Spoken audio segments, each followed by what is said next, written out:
Ah, bien entendu, c'est à moi et on va démarrer par Tribune Quotidien. Hein, Tribune Quotidien qui met les pieds dans le plat, c'est l'actualité du moment et on parle de 7 sages. 7 sages, c'est bien ça, les 7 sages. Ils sont au nombre de 7. 7 sages. Assemblée nationale, conformité ou non à la Constitution. Il s'agit justement de la réintégration de M. Ousmane Sonko à l'Assemblée nationale. Ça a fait couler beaucoup d'encre et de salive. Et aujourd'hui, il y a une initiative des députés justement pour casser cette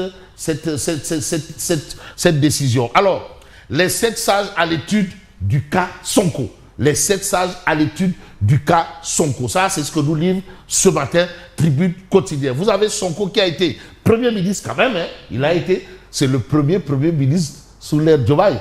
Le premier ministre. Et le premier ministre sous l'ère Macky Sall, c'était Abdoul Mbaye. Le premier ministre sous l'ère Abdoulaye Wade, c'était Moustapha Niasse.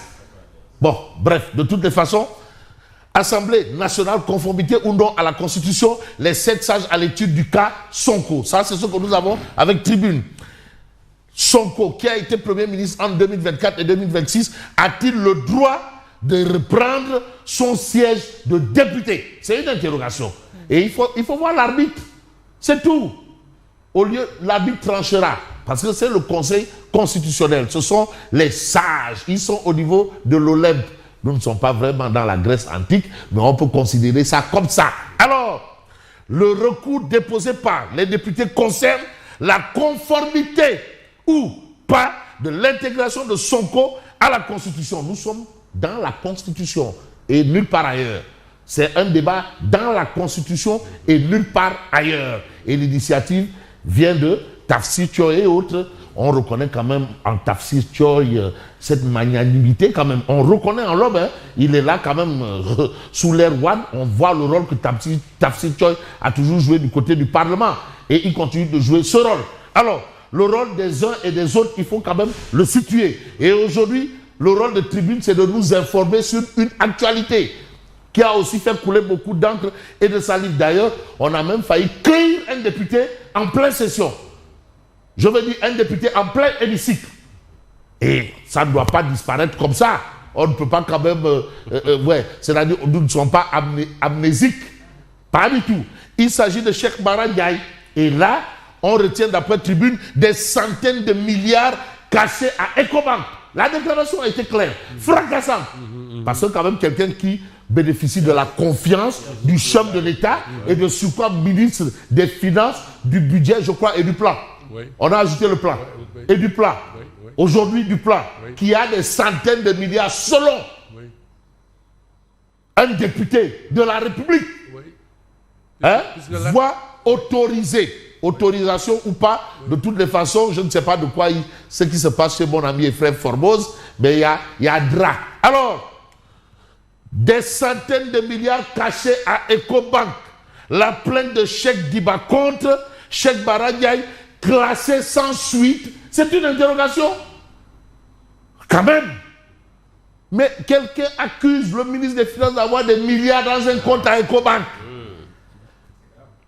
Et celui qui l'a dit, on a tenté de le cueillir en plein hémicycle. En plein, dans l'Assemblée.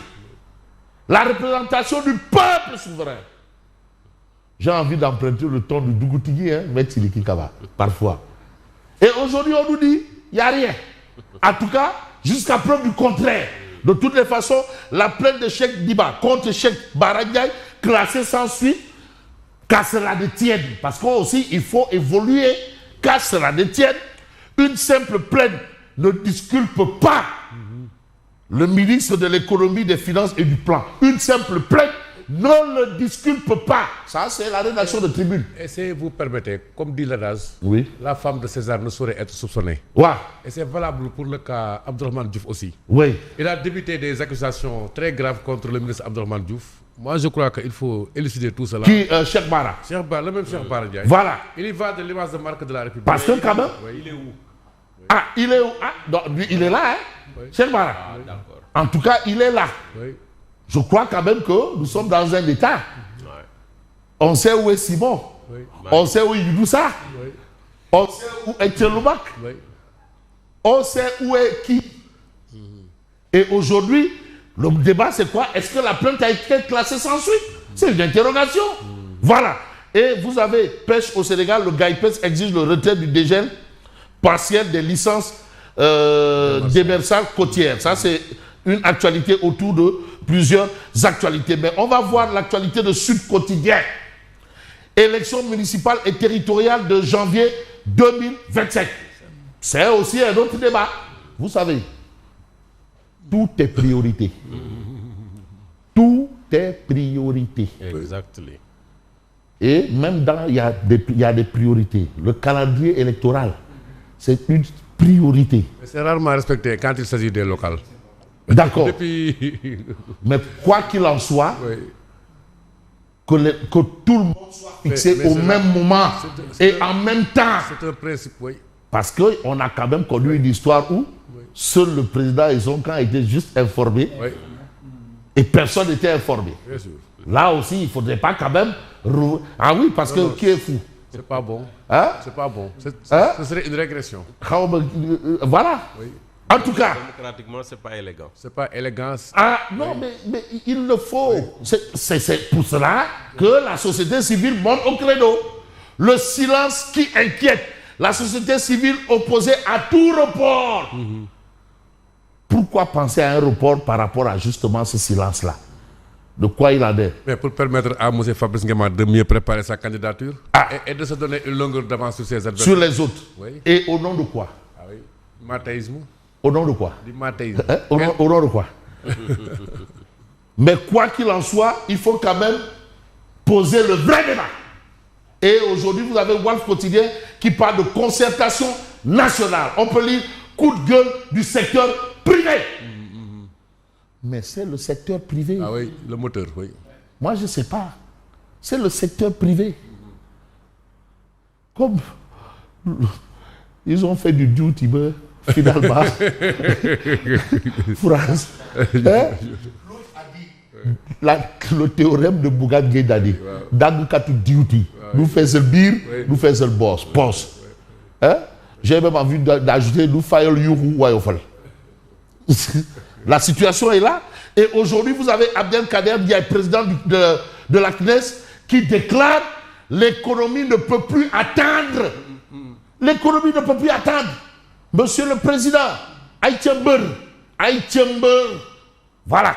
Voilà la situation. Situation oblige, mission du FMI au Sénégal. Ah, bon et mauvais point d'un nouveau départ. Est-ce que ce sera un départ où Gaïdé arrivé mouche ou pas? En tout cas, nous sommes à l'ère où vraiment il faut tout mettre dans l'ordre. Tout mettre, je veux même dire, en ordre. Que tout rentre dans l'ordre et que tout n'entre pas dans le désordre. Mais nous, on va évoluer dans cette actualité, justement. Et pour évoquer Direct News, Allez, Nar Diop, Aliou Gori Diouf, l'économie et l'environnement entre des mains expertes. Ça, c'est Direct News qui nous le dit clairement. Mais nettement, vous avez source A, à ces détracteurs de Pastef qui le traitent de traître. Yankobe Ndiémé réagit. Ton Touquet, nous ferons. Ton Touquet, nous ferons. Ah, vraiment, oui. Yankobe Ndiémé balance. Oui. J'ai appris la devise de mon parti, c'est le don de soi pour la patrie. Lolo Amna. Oui. Pas de don de soi pour le parti. Oui. J'ai choisi d'accepter un sacerdoce. J'ai choisi de répondre à l'appel de la République. Oui. Quand Yankoba Ndiémé, il faut qu'il mette le jazz. Oui, oui. Il faut qu'il joue. Oui. Wow. Mais vraiment, c'est une personne vraiment. Il y a beaucoup d'intolérance dans ce pays. Hein, vraiment. Voilà. Hein? C'est ça et Samaï. Ah oui, qui est Samaï là? Enyam Yankoba Ndiémé.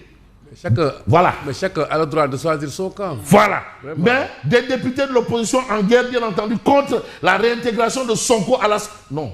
La République n'a pas de camp. Non, au sein même de Pastef. Ah oui, non, mais eux, ils ont choisi le camp des camps.